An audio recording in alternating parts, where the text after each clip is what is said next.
Putra Raffi Ahmad dan Nagita Slavina, Rafattar Malik Ahmad memang dikenal dengan anak sultan yang hidupnya berkecukupan.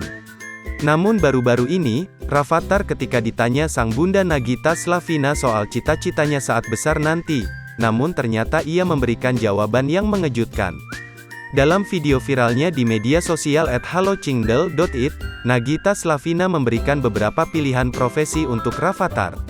A. Mau jadi grup band gitu? Mau jadi atlet? Kamu mau jadi apa sih? Tanya Nagita Slavina.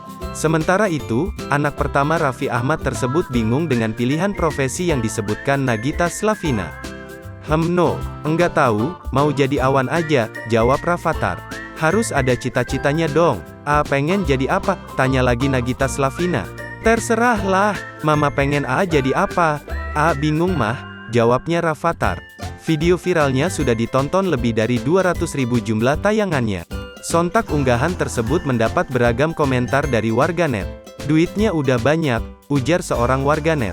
Semua profesi yang disebut tidak ada yang melebihi tabungan AA saat ini, ucap warganet lainnya.